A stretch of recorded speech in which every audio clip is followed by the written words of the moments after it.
At ayan nga mga idol, it is real na naman tayo nito kasi medyo tinanghali na naman tayo ng gising. Ayan nga, dala ko na yung aking pandesal. Kasi hindi na talaga kaya mga idol ng ating oras kasi late na talaga tayo.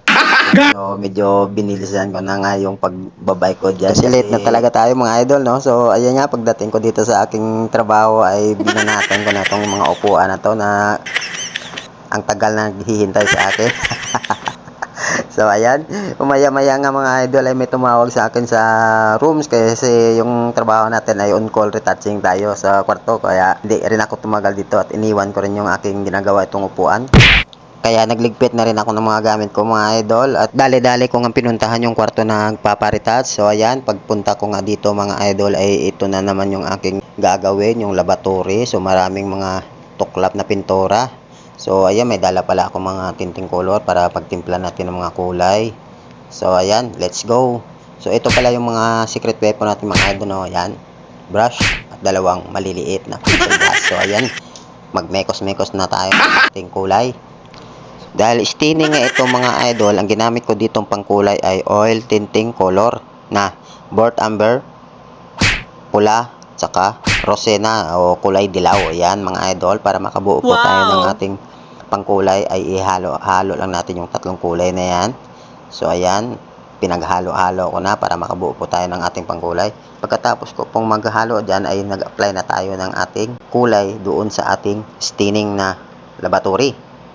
So pagkatapos natin maghalo ng kulay mga idol ay mag-umpisa na tayong kiskisin yung mga natuklap na pintura doon sa may ilalim ng laboratory.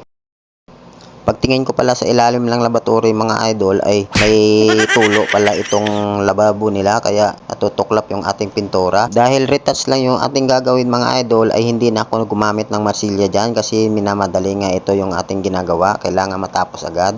At dahil nga basa yung ating laboratory ay ginamitan ko na muna ng blower ito para matuyo bago tayo mag-apply ng ating pintura.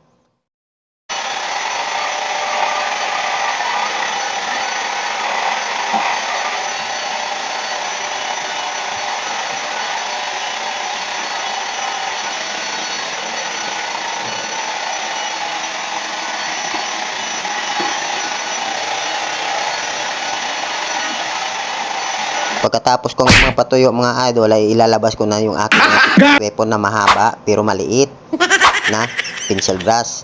Hindi natin magagawa itong mga idol kung wala itong dalawang secret weapon ko. Maya-maya nga mga idol ay sinimulan ko na magpahid ng ating first coat na pintura. So ang gagawin ko pala dito mga idol ay tatlong coat ito para matakpan talaga yung mga namumuti na parte ng ating laboratory. Minsan rin mga idol nakakapagod rin yung ganitong trabaho kasi minsan sa isang araw nakakarami kaming kwarto na nire-retouch pero okay lang mga idol kasi parte yun ng ating trabaho mga idol at minsan rin nagbibigay ng mga pang merienda yung ating kaibigan mga housekeeping. So medyo ganado tayo sa trabaho natin mga idol at siyempre andyan yung ating mga pamilya na nagbibigay ng lakas sa atin sa araw-araw at siyempre yung ating Panginoon na palaging nakabantay sa bawat galaw sa ating trabaho at kung saan man tayo pupunta mga idol. At marami ring salamat sa inyo sa mga walang sawa niyong suporta mga idol. So paano ba yan? Hanggang dito na lang. Paalam!